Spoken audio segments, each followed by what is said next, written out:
Shalom, bienvenue dans ce live. Alléluia. Gloire soit rendue à notre Seigneur, notre Dieu, Jésus-Christ de Nazareth. Soyez bénis. Accrochez-vous à Jésus, accrochez-vous au Seigneur, attachez-vous, restez-y attachés, parce que ce monde est vraiment perdu. Alléluia. Alors, on va avoir le live de ce soir sur le thème que j'ai intitulé le mystère de l'obscurité. En attendant, écoutons ces chants et commençons à connecter ce live afin qu'il puisse bénir au moins une personne. Amen. Écoutons.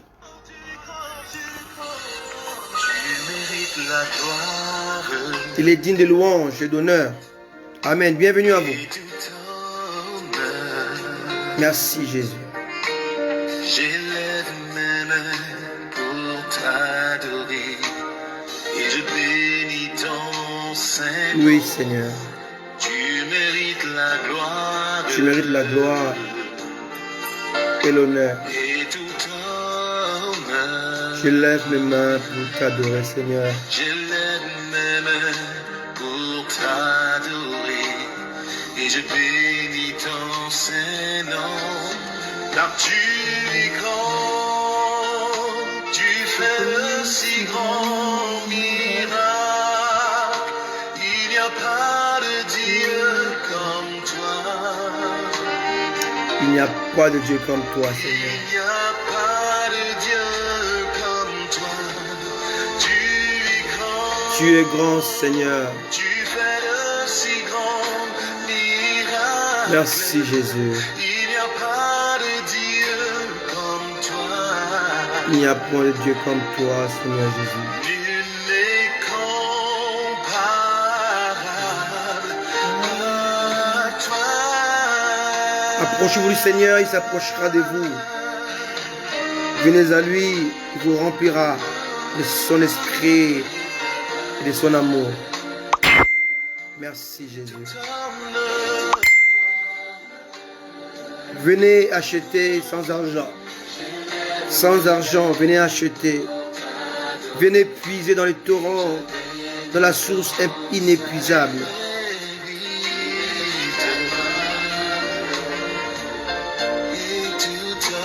Merci Jésus. Nous te célébrons ce soir. Nous célébrons ton amour et ta bonté, Seigneur.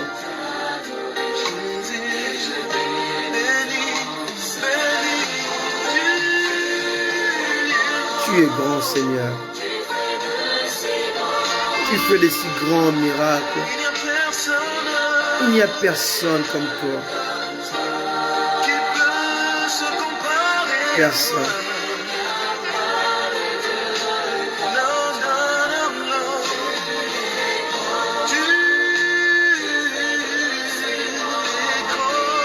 Merci Jésus. Qui est comme toi, Adonai? Qui est comparable à toi, Seigneur?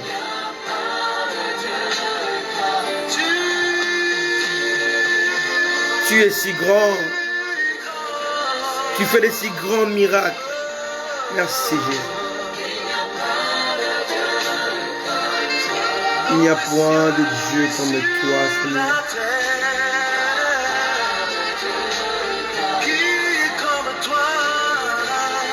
Tu es grand. Alléluia. Merci Jésus. Alléluia.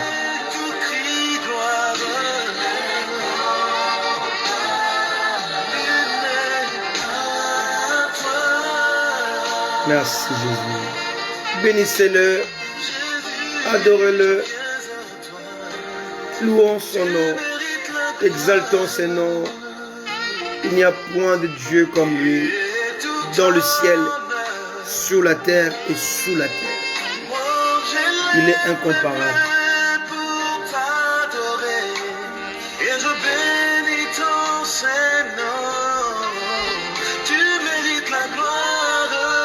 Merci Jésus.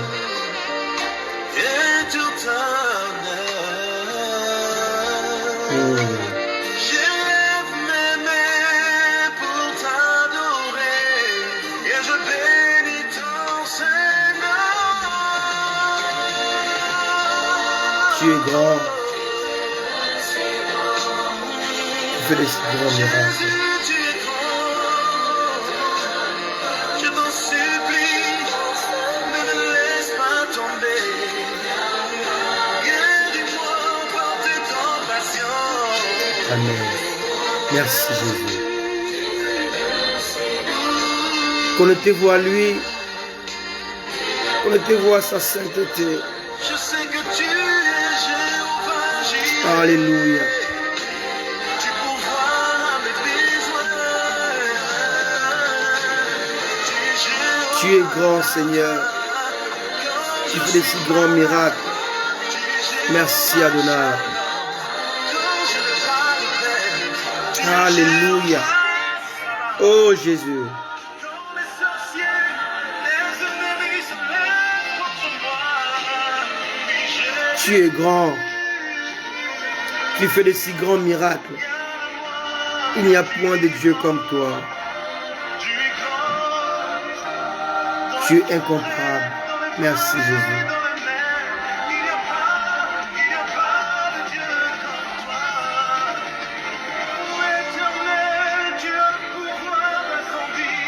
Restez attachés au Seigneur, attachés à Jésus.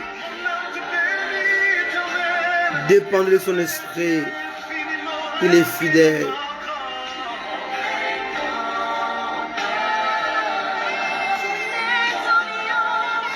Merci Jésus.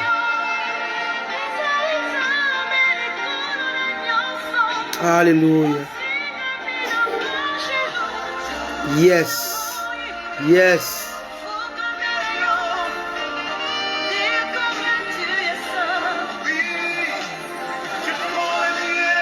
Merci Jésus.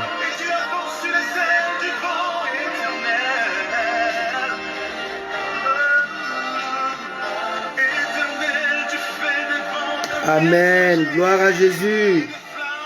Il est digne d'être acclamé. Alléluia. Merci Jésus. Amen. Gloire soit rendue à notre Dieu. Amen. Il est saint, il mérite la louange, il mérite les honneurs. Amen. Merci. Je salue mon bien-aimé, le pasteur Roger. Je salue ma fille Garline depuis Paris. Mon fils Merveille Manianga. Je salue ma maman Pascaline depuis les États-Unis. Ma maman Henriette depuis la Belgique. Je salue tous qui sont là. Mon épouse élue. Amen. Soyez bénis vous tous qui êtes là. Que Dieu vous bénisse. Nous sommes là pour moins d'une heure afin de comprendre un peu ce que Dieu veut nous dire ce soir. Alors le thème de ce soir, je l'ai intitulé les mystères de l'obscurité. Le mystère de l'obscurité. Alléluia. Merci Jésus. Gloire soit rendue à notre Seigneur, notre Dieu. Alléluia. Bien-aimés, l'obscurité est considérée par certains scientifiques, comme Albert Einstein par exemple, comme étant un domaine inexistant. Alléluia. Selon leur thèse, l'obscurité est juste le reflet de l'absence de la lumière. En effet, selon eux, on peut calculer la vitesse de la lumière, mais on ne peut jamais calculer la profondeur de l'obscurité. Voilà pourquoi ils en déduisent que l'obscurité n'existe pas. C'est juste un reflet de l'absence de la lumière. Amen. Parce qu'on peut calculer la vitesse de la lumière. La vitesse de la lumière est à 300 000 km par seconde. Donc si la lumière quitte Paris pour arriver en Afrique, en 1 seconde, elle parcourt 300 000 km. Je ne sais pas si vous comprenez un tout petit peu. Entre Paris, par exemple, et le Centrafrique ou le Cameroun, c'est 7 heures. Et l'avion peut voler jusqu'à 900 km par heure. Mais la lumière va mettre moins d'une seconde pour y arriver. Amen. La vitesse de la lumière, c'est à 300 000 km par seconde, ou bien une année-lumière est égale à 9 460 milliards 730 472 580. En d'autres termes, 9 puissance 12. Tu prends 9, tu mets 12 zéros. C'est la vitesse de la lumière dans une année. Alléluia. La lumière est l'opposé de l'obscurité. Amen. Et ce soir, nous parlons non pas de la lumière, nous parlons du mystère de l'obscurité. Qu'est-ce qu'est l'obscurité? L'obscurité est l'inconnu qui cache les connus. Alléluia. Le sombre absolu et impénétrable qui enveloppe la lumière absolue et inaccessible. L'obscurité est la faiblesse qui cache la force. L'obscurité est l'inutilité qui cache l'utilité. L'obscurité est le vide qui dérobe la plénitude. L'obscurité est le néant qui enveloppe l'absolu. Alléluia. Je disais, ce soir, il est question du mystère de l'obscurité. Alors permettez-moi de répéter cela. Alléluia. L'obscurité est l'inconnu qui cache les connus. Le sombre absolu et impénétrable qui enveloppe la lumière absolue et inaccessible. La faiblesse qui cache la force. L'inutilité qui cache l'utilité. Le vide qui dérobe la plénitude. Le néant qui enveloppe l'absolu. Dans la profondeur de la mer ou de l'océan, on nous parle des abysses. Qu'appelle-t-on abysse? Abysse, c'est la profondeur des océans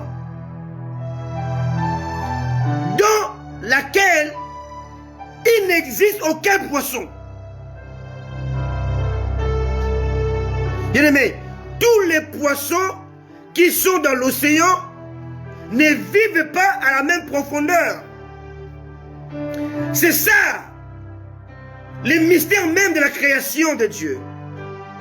Le poisson que Dieu a placé à 100 mètres de profondeur, s'il essaie d'aller s'aventurer à 2000 mètres de profondeur, il va mourir. Tout simplement. Il va mourir. Il va se noyer. Alors qu'il vit déjà dans l'eau. Alléluia. Et les abysses, c'est le fond de la mer, le fond des océans. Et là-dedans, on ne trouve aucun poisson. Pourquoi? Parce que la lumière du soleil ne peut pas pénétrer dans les abysses. Il fait noir, sombre, froid, et la pression est plus forte. Le premier sous-marin ou les premiers engins qui ont essayé d'aller dans les abysses ont été éclatés, explosés par la pression qui s'y trouve. On ne peut pas voir. C'est ça l'obscurité. Alléluia. Et dans la hauteur, l'obscurité s'appelle le trou noir. Bien aimé, faites un peu de physique. Essayez un peu de faire de recherche. Et vous verrez qu'est-ce que les astronomes, les scientifiques, les physiciens appellent les trous noirs. C'est quelque chose d'impensable. Les trous noirs se trouvent dans l'univers. Lorsque nous montons au-delà des exosphères. Rappelez-vous, j'ai parlé la dernière fois de troposphère, tropopause, stratosphère, mésosphère, thermosphère, exosphère, et au-delà des 600 kilomètres, des 1000 kilomètres, des 1 million de kilomètres. Et là, on va découvrir les trous noirs. Et les trous noirs, jusqu'à présent, les scientifiques n'ont toujours pas compris ces phénomènes. Or, tout ce qui est astéroïde, tout ce qui est engin, tout ce qui est objet flottant dans l'espace, dans l'univers, lorsqu'il croise les trous noirs, il est happé et disparaît pour l'éternité. On n'a jamais compris le mystère du trou noir dans l'univers qui va attirer comme les triangles des Bermudes. Alléluia. Qui attire les avions et les font disparaître. L'obscurité dans l'espace s'appelle les trous noirs. Dans la profondeur s'appelle les abysses. Un endroit assez spécial, assez particulier, assez mystérieux que l'homme scientifique n'a jamais su décoder ni comprendre. Et ce soir, Dieu veut te parler de l'obscurité, de son mystère. Qu'est-ce qui est caché dans l'obscurité? Oh, alléluia! Dans ces néants, qu'est-ce qui est caché dans ces néants? Mais l'absolu, qu'est-ce qui est caché dans cette faiblesse? C'est la force qui est cachée dans cette inutilité.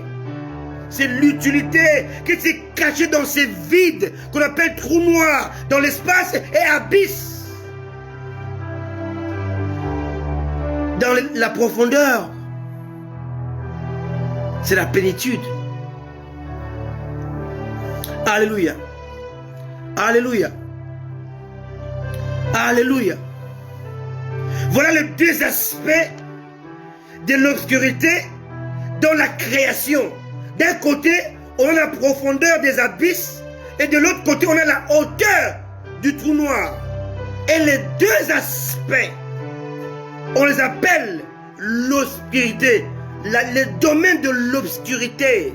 Mais qu'est-ce qu'est l'obscurité? Qu'est-ce qu'est l'obscurité? Mais permettez-moi d'abord d'ôter l'équivoque qui existe entre l'obscurité et les ténèbres. L'obscurité ne doit pas être confondue avec les ténèbres, car l'obscurité n'est pas les ténèbres. Et les ténèbres ne sont pas l'obscurité. Ce ne sont pas des synonymes. Non. Ce sont deux domaines différents. Mais très souvent, dans la parole de Dieu, à cause de la traduction, on a tendance à traduire le mot obscurité comme ténèbres et vice versa. Comme on le fait souvent avec les mots esprit et âme. Aujourd'hui, si on pose la question à un chrétien, qu'est-ce que l'âme? Quelle est la différence entre l'âme et l'esprit? Vous allez voir, beaucoup vont manger la bouche. Parce que c'est très confus. Ce n'est pas assez prêché. Ce n'est pas assez expliqué. Ce n'est pas assez démontré. De la même manière, les chrétiens confondent le ténèbre avec l'obscurité. Et pourtant, ce n'est pas la même chose. Alléluia. Lisons Genèse chapitre 1, verset 2. Ce soir, je parle pendant au moins une demi-heure du mystère de l'obscurité. Alléluia. Genèse chapitre 1, verset 1 à 2. On va lire les versets 2, mais lisons le verset 1 pour comprendre. Au commencement, Dieu créa les cieux et la terre. Verset 2. Notre verset. La terre était infâme et vide. Il y avait des ténèbres sous la surface de l'abîme. Et l'Esprit de Dieu se mouvait au-dessus des eaux. Il faut comprendre un peu ces deux versets. Le verset 1, on dit que Dieu a créé. Dieu a créé, c'est un fait. Alléluia. Le verbe créer est un verbe d'action. C'est une action. Et ce verbe est uniquement réservé à Dieu. L'homme fabrique, l'homme conçoit, mais l'homme ne crée pas. Parce que le verbe créer veut dire faire à partir du néant. Aucun être humain ne peut faire à partir du néant. Ce verbe est strictement réservé à Dieu. Alléluia. Alléluia. Donc Dieu a créé. Pour comprendre la création de Dieu, il faut aller dans Job, chapitre 38. Et là, on va donner les détails de la création. Ici, on résume. Dieu créa. On n'a pas dit comment il a créé. Donc Dieu a créé les cieux et la terre. Pourquoi pas la terre et les cieux? Parce que Dieu a créé les cieux pendant des millions d'années. On ne sait pas. C'est un non-dit. Il a créé la terre ensuite. Parce que lorsque vous lisez Job 38, vous allez voir que en créant la terre, Dieu était assisté par les créatures célestes. Alléluia. Donc lorsque Dieu créait la terre ou fondait la terre, les anges l'assistaient en acclamant, en poussant des cris de joie. Donc on a créé les cieux avant la terre. La terre a été créée ensuite. Mais le verset 2 dit que la terre était informe et vide. Alors si on maintient cela, si on ne comprend pas ce verset 2, on aura l'impression que Dieu est devenu Dieu en trouvant la terre informe et vide. Non. La terre vient de Dieu. Dieu ne peut pas créer quelque chose qui soit informe et vide. Dieu est parfait. Et tout ce que Dieu fait est parfait. Dieu ne peut pas créer à partir de l'existence. Or, si on dit que la terre était informe et vide, on a l'impression que Dieu a trouvé la terre informe et vide et il a créé. Non. Donc, entre le verset 1 et le verset 2, il s'est passé quelque chose. Il s'est passé quelque chose. Le verset 2 est la conséquence du désordre qui s'est passé après la création du ciel et de la terre. Lorsque Dieu a fini de créer la terre, avant de créer l'homme, il y a eu guerre au ciel, il y a eu bataille, il y a eu rébellion, et la rébellion a poussé Dieu à chasser le rebelle et ses acolytes et sa cohorte.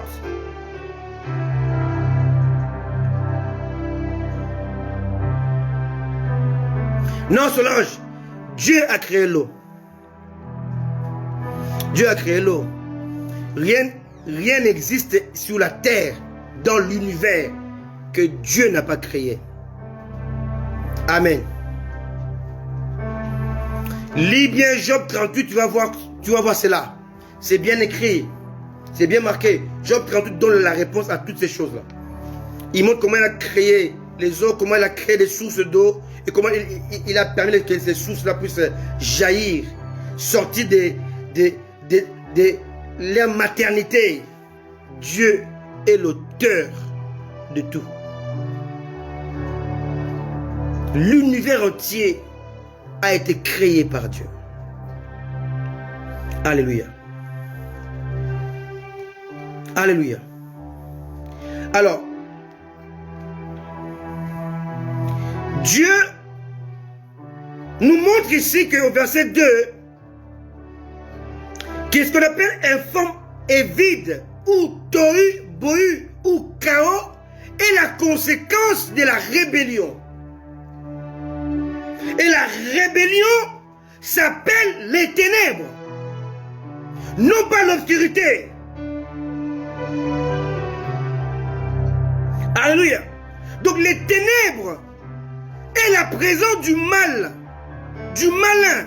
Satan est ténèbres, même les jours.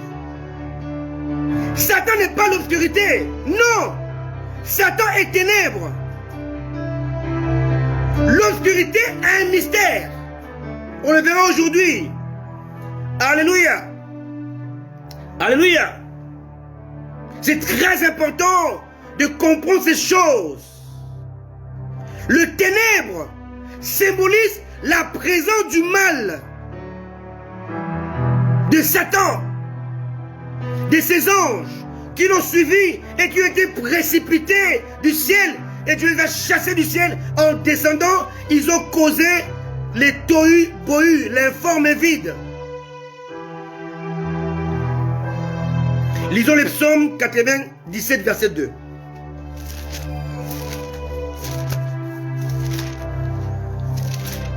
Psaume 97, verset 2. Voilà. Les nuages et l'obscurité environnent. La justice et l'équité sont la base de son trône. Qu'est-ce que David vient nous dire par ici? Verset 1. L'Éternel règne, que la terre soit dans l'allégresse. Verset 1. Que les îles nombreuses se réjouissent. Les nuages et l'obscurité l'environnent. La justice et l'équité sont la base de son trône. Alléluia. Donc ici, on montre que Dieu est enveloppé, est environné, est entouré par l'obscurité. En définitive, Dieu habite dans l'obscurité. Une obscurité totale qui demeure un mystère, qui cache sa glorieuse présence. Alors que Satan habite dans les ténèbres profondes, qui manifeste sa haine, sa jalousie, sa méchanceté. L'obscurité est le mystère de Dieu. Il s'en sert comme un manteau. La lumière de Dieu demeure éternellement. Alléluia. Mais cette lumière est cachée dans le manteau de l'obscurité. Alors que le diable se sert de ténèbres pour nuire, pour dérober, pour égorger, pour détruire. Satan est ténèbres. Même en plein jour. C'est cela sa nature. C'est son identité. Qui est dépourvu de la nature de Dieu, c'est-à-dire la sainteté. Satan ne peut pas être saint, car il a été déchu et il est dépourvu de sainteté. Ainsi, le ténèbre, ou encore la présence du mal, ne régnera pas éternellement. Ésaïe 8, verset 23 dit, les ténèbres ne régneront pas toujours. Bien-aimé, toi qui m'écoutes, Satan ne régnera pas toujours dans ta vie. C'est un fait. C'est un fait. Dieu l'a dit. Il le fera. Il peut danser pendant 1 mois. Il peut danser pendant 3 mois. Il peut danser pendant 6 mois. Il peut danser pendant 4 mois. Il peut danser pendant des années. Mais la Bible dit, ma Bible dit, les ténèbres ne régneront pas toujours. Il y aura toujours une fin des ténèbres, car les ténèbres n'ont pas été faites pour régner éternellement. Alléluia. Retenez-le. Satan peut danser pendant 10 ans, mais un jour que Dieu a décidé, cela s'arrêtera, parce que Dieu a dit, les ténèbres ne régneront pas toujours. Mais l'obscurité, oui. C'est un mystère de Dieu. L'obscurité cache Dieu, cache le mystère de Dieu. Dieu s'enveloppe de l'obscurité pour que chacun puisse le chercher. Il dit, vous me chercherez et vous me trouverez. Si et seulement si vous me cherchez de tout votre cœur. Dieu est caché dans l'obscurité pour que tu apprennes à le chercher.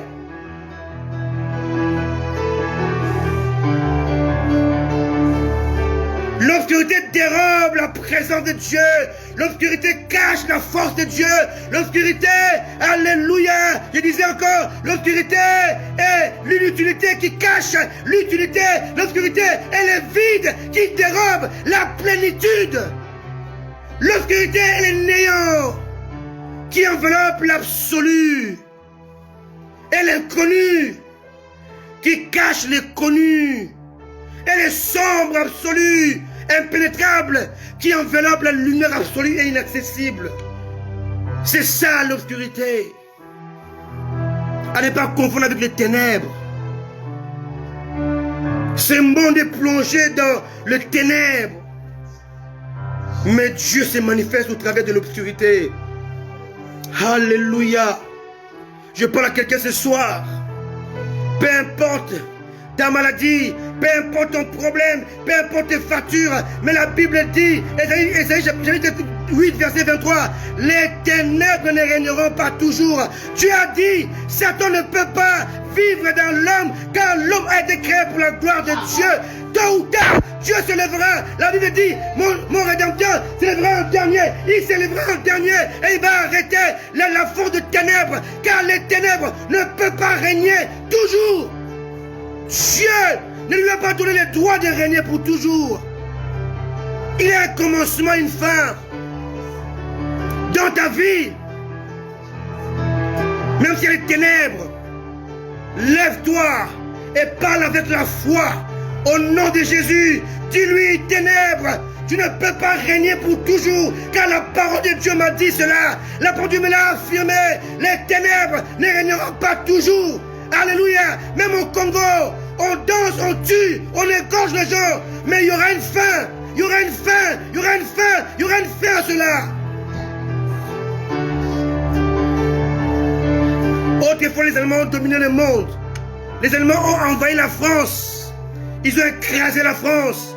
Mais aujourd'hui, la France est libre. Il y a un temps pour tout. Le ténèbre peut venir danser dans ta vie. Mais sache que Dieu lui a donné l'ordre de ne plus régner éternellement. Les ténèbres ne régneront pas toujours dans ta vie, dans ta famille, dans ta maison. Car la Bible déclare, lève-toi et parle la parole de Dieu.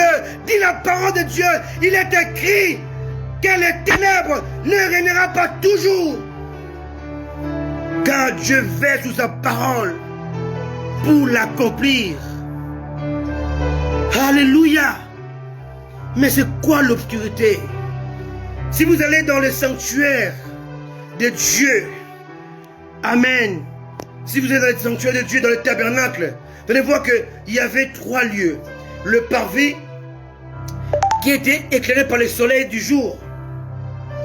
Le lieu saint qui était éclairé par la lumière des chandeliers. Et le 3e lieu, le très saint, le saint des saints, qui n'était pas du tout éclairé, qui était plongé dans l'obscurité totale. Dieu a fait qu'il y ait les peaux de dauphin, les peaux de bélier, d'un rouge. Alléluia. Dieu a fait que Moïse ait pu construire un lieu dans lequel aucune lumière du soleil ne pouvait rentrer. Un lieu caché, un lieu obscur, un lieu caché. Et il a dit, c'est là que je vais me rencontrer avec toi. My goodness. Lisons Exode 25, verset 22. Alléluia. Mon Dieu, le lieu de la rencontre avec Dieu s'appelle l'obscurité. Hey, my goodness. Exode 25, verset 22. Lisons le verset 21. Tu mettras les propitiatoires. C'est quoi les propitiatoires? C'est le couvercle du tabernacle, de l'arche de l'alliance. Sur l'arche, et tu mettras dans l'arche les témoignages que je te donnerai. C'est là que je me rencontrerai avec toi. Où ça? Dans l'obscurité. Du haut du propitiatoire, entre les 2 chérubins placés sur l'arche du témoignage, et je te donnerai tous mes ordres pour les enfants d'Israël. Dieu habitait dans les tabernacles, dans le lieu saint, plongé dans l'obscurité la plus totale. Pourquoi? Parce que Aaron, qui devait rentrer dans le lieu très saint une seule fois par an, devait porter 3 habits significatifs. La robe de fin lin, après la robe bleue qu'on appelait la robe de l'éphod, qui avait des clochettes de grenades. Alléluia. Et il avait le pectoral Alléluia. Une sorte de tablier fait en fil d'or, cramoisi et pourpre. Alléluia. Avec des clochettes. Amen. Et quand tu rentrais, on devait mettre autour des attaques une corde. Parce que s'il n'était pas consacré, sanctifié, il devait mourir. Et si tu vas chercher son corps, tu meurs toi aussi. Il devait avoir la corde. S'il mourait à cause de son péché, on devait seulement tirer la corde pour le sortir de l'obscurité de la présence de Dieu.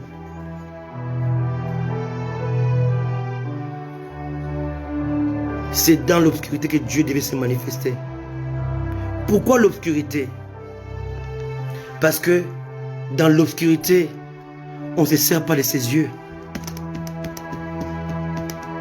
Dans l'obscurité, on ne se sert pas de sa pensée, sa tête. Dans l'obscurité, tout s'est fait avec la foi.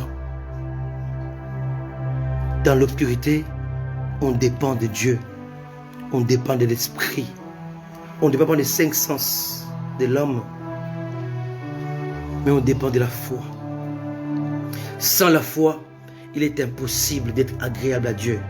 Sans l'obscurité, personne ne peut sonder ce Dieu puissant et glorieux.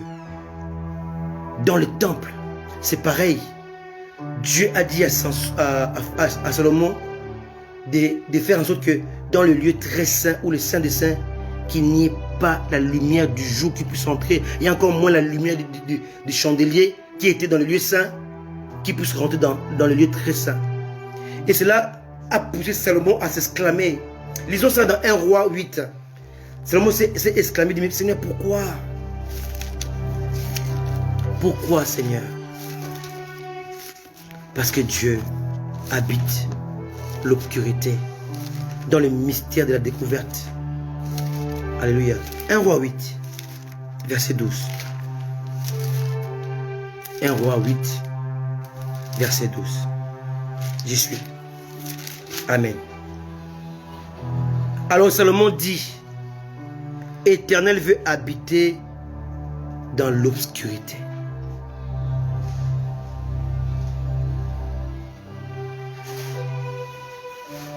Verset 13. J'ai bâti une maison qui sera ta demeure. Un lieu où tu résideras éternellement. Dieu est couvert de l'obscurité pour cacher sa gloire infinie, sa gloire impénétrable. Éternel veut habiter dans l'obscurité.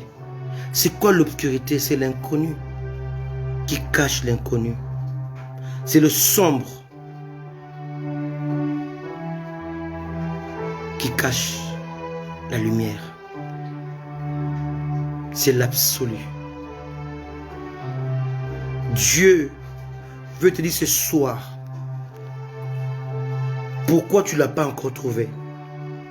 Parce que si tu trouvais Dieu, ta vie changerait. Parce que tu le cherches dans la lumière que tu vois. Que les gens disent, mais lui il habite dans le mystère de l'obscurité. Jésus avait porté le manteau d'un être humain né dans l'étable. L'endroit le plus désagréable. Rien que l'odeur t'enlève envie de manger, même d'exister. Un endroit inapproprié. Il portait le manteau de l'homme, de la simplicité, et pourtant il était Dieu. C'est ça le manteau de l'obscurité qui va dérober la gloire. Pour découvrir la gloire, il faut être simple. Alléluia. Alléluia. Vous savez pourquoi Jésus a dit que il est plus facile à un chameau de passer par les trous de l'aiguille et pas un riche? Vous savez pourquoi? Parce que le chameau, malgré sa taille, quand il voit son maître, il s'abaisse. Mais les riches, ils bombent le torse. Le chameau est grand, mais il est simple. Les riches, il est orgueilleux. Le mystère de l'obscurité, c'est le mystère de Dieu. Le mystère de la simplicité. Le mystère de l'humilité. Il est venu sur la terre. Il a lavé les pieds de ceux qui sont censés être ses serviteurs. Pour montrer aux hommes que dans son royaume, le plus grand est celui qui sert. Dieu n'est pas là où ça bouge, là où ça crie, là où il y a des lumières de casino. Dieu est caché dans la simplicité de l'obscurité, dans le vide du néant, dans ton cœur. Pour le découvrir, fais la démarche de l'humilité, de la simplicité, de l'amour. Alléluia. Ce grand Dieu nous appelle ce soir à comprendre le sens de ces manteaux obscurs qui n'a rien pour plaire, qui n'a rien pour attirer. L'homme veut aller là où ça brille, là où c'est éclairé. Mais Dieu est là où c'est sombre, là où c'est simple, là où on n'est pas attiré, là où l'humain n'est pas attiré. L'arbre qui trompe, l'arbre interdit, était très attirant, très attrayant. Mais l'arbre de vie n'était pas attirant. Donc quoi, Ève a préféré l'arbre interdit. L'interdit attire, mais la vie n'attire pas. Ce soir, Dieu a parlé à ton cœur. Qu'il habite l'obscurité, l'inconnu, qui cache le connu. Il habite les néants qui cachent la plénitude. Il habite les vides qui cachent l'absolu. Et là, il te trouve main. Tu ne veux pas y aller.